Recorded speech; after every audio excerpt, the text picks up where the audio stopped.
What is it? Maple. That's Yeah. I like a medium maple.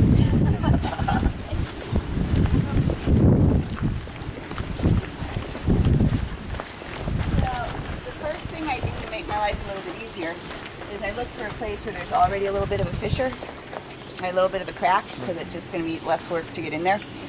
So this looks like it's custom made, just waiting to happen.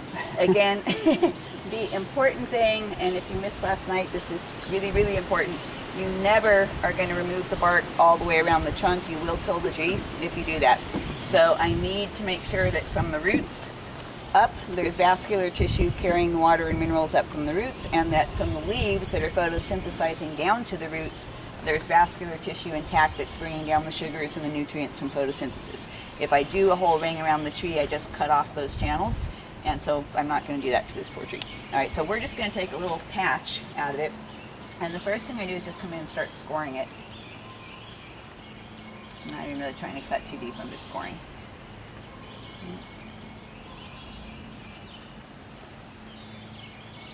And I decide how big my little rectangle is going to be. Okay, it's going to be a wobbly rectangle. So.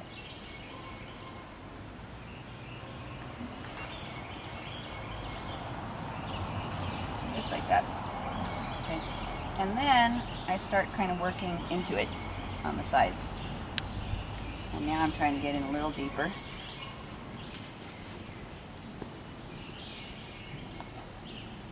And I'm kind of going in at an angle.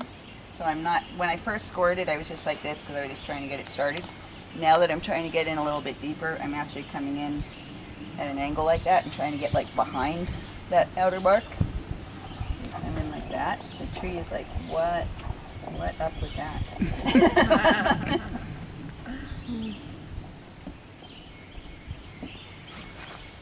Is it a lot easier to do if you have a really, like a smaller, really sharp hatchet? Or is that too dangerous? Like, too dangerous for the tree? For the like, tree, kinda, yeah. Okay. I don't know if I would do that. I actually, once you get to that part, just kind of the... This thing, Leatherman, that I borrowed is nice and impressive and big looking. Uh-huh. My little Swiss Army pocket knife actually does a better job of getting in there. So smaller actually works better on this one, but we'll get there. All right. And then you can see it starting to loosen. Right? Can you see that movement there? And I want you to come around on the side because you can start to see where the inner bark layer is. So this, try to get out of the way. The dark stuff right here, that's the outer bark that I don't want.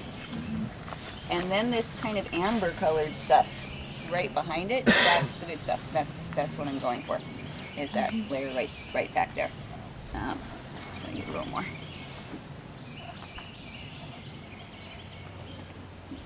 And basically you just keep working at it, and eventually I'm just going to get a strip out so you can see it now.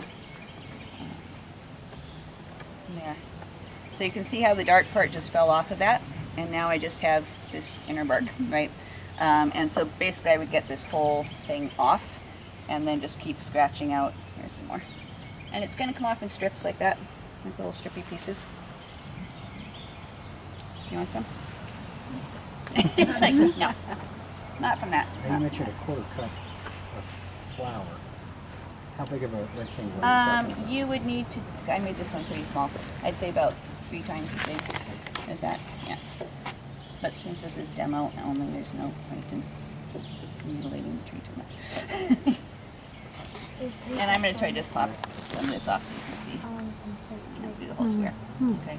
So now you can see that layer, which is the phloem layer and into the cambium, and that's the part that I'm going for. And you could keep working the whole triangle, but I'll just try to finish. You're after the bugs. You're like all about the bugs today. So it's just, you take Yeah. that dry up. So you take this, and again, I'm not taking the whole thing off, so we're not getting a lot, but you take this. This is, you know, not the dark brown craggy stuff on the outside.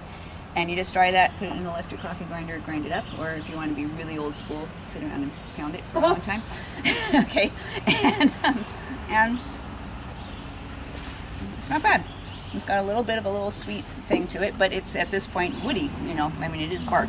So that's why you have to grind it up, because the texture is woody, but it does, So do you do it it has dry that, or wet? dry. Dry. Dry it and grind it up.